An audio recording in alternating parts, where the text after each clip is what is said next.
Since I want this box to be as lightweight as possible, I'll be making the bulk of it from 1/4 inch plywood, and here I'm cutting pieces for the sides that are a little bit wider than I'll actually need. Then I can trim the ends off square and cut them the length using my mini table saw sled. I want this box to be as strong as possible, even though I'm using 1/4 inch plywood, so I think that the best way to join the corners is to use a box joint. These parts are fairly small, so I'll be using my advanced box joint jig. First, I'm going to put a piece of plywood in there as a backer, and that'll stop the first side from chipping. And then I can stack in the others and put them right up tight against the fence. I'm using just a single blade here, but the teeth on this one are flat on the top, so it's perfect for cutting 1/8 inch box joints.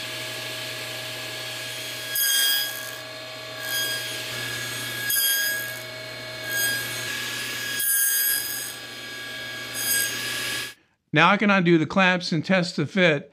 It's a little bit tight, but I don't think I'll have any problem getting it together. Then I can flip everything over and cut the joints on the other ends.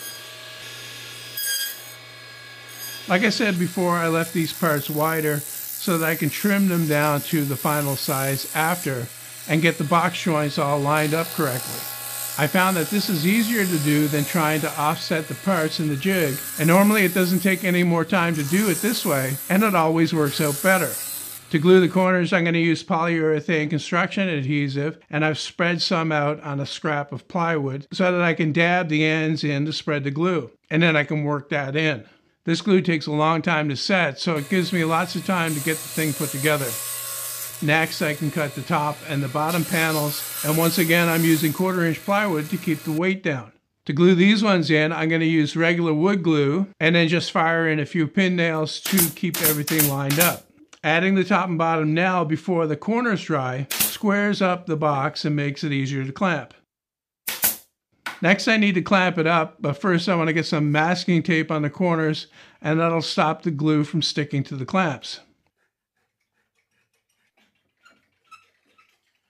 I gave this a few hours to dry, and then I took the clamps off. And then to clean everything up, I'm going to sand it with a 100 grit disc, and that'll get rid of the extra glue and bring the corners down flush.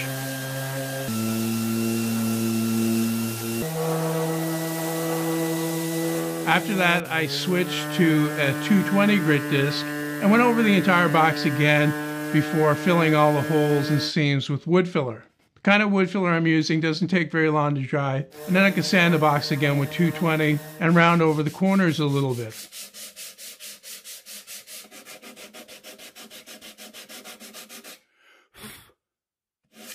Before I move on to the next steps, I'm going to give the box a couple of coats of water-based polyurethane, mainly because it's easier to do now that the box is still like a cube.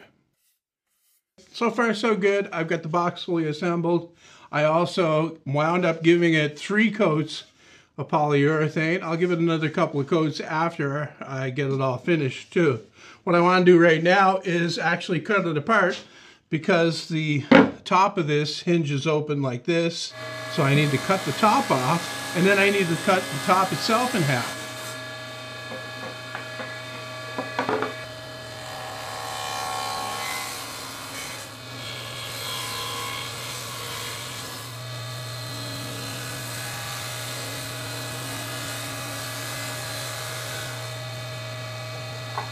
For the lids on the box, I'm going to use a piano hinge, and I've already cut a 1/2 inch off the end here.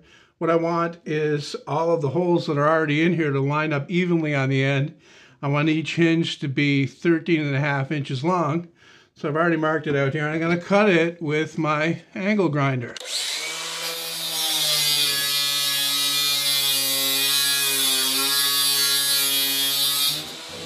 I've got both hinges cut, and I've cleaned up the edges with a file.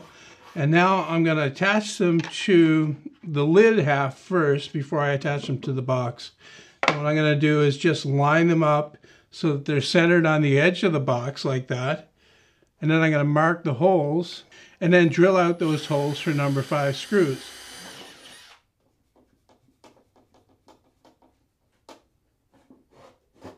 Now the screws are going to stick out a little bit on the back, so I'll cut those off with the grinder.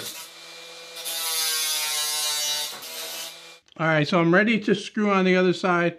Rather than put the lid right tight down on the box, I shimmed it up just by the thickness of a piece of cardboard. That little bit of clearance there will make the hinge work better and make the lid close tighter.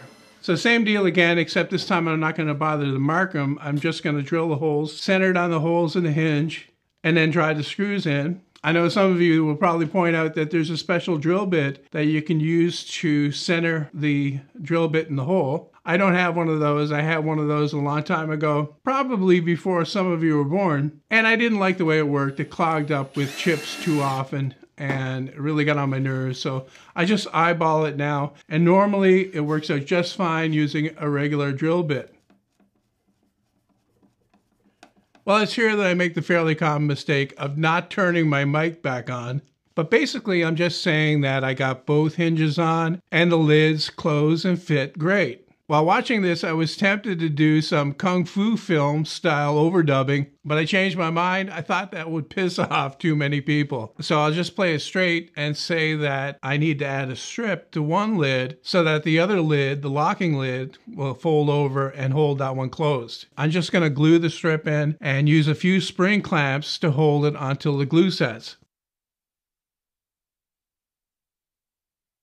In the meantime, I can get started on the locking mechanism by cutting a piece of maple to about 1/16 of an inch thick. And then I can rip that in half and then cut those two pieces to length. This is a wooden spring and it needs to be glued on the end to the inside of the lid. It needs to flex back quite a bit, so I'm going to reinforce it with a larger wooden block, and then I'll just glue that in uptight against it.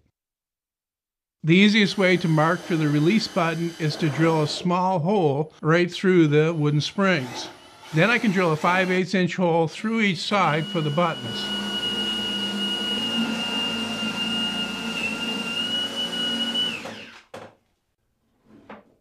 And here's how it fits, and here's how it works.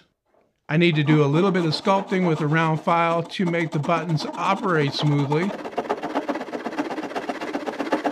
And then I can chamfer the hole on the outside just to pretty them up a bit. The burr on the outside is wiped away with a little bit of fine sandpaper, and then I can get the buttons glued onto the springs.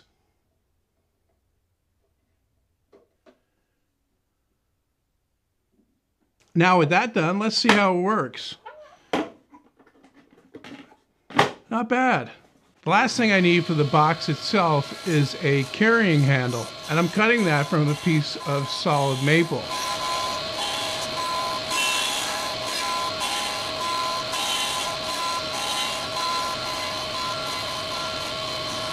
To make it pleasing to the eye and to the touch, I'm rounding over the corners, then I'm sanding off the nasty burn marks that leaves behind. Cutting operations like this always look more dangerous when someone else is doing it.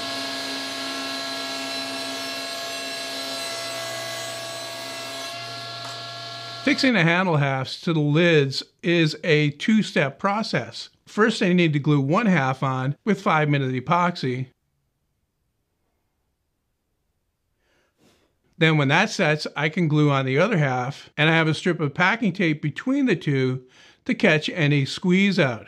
Then I can drill a pilot hole and countersink that for a number 5 wood screw that I'll drive in next.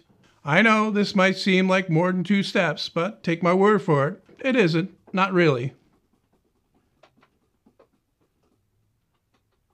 And with a couple of coats of polyurethane on the handle, the box is done. Now I did fit it out after with some hunks of black foam to cushion my camera and lenses, and there's more detail on that in the build article. There's a link in the description. Anyway, as usual, I hope you enjoyed it, and thanks for watching.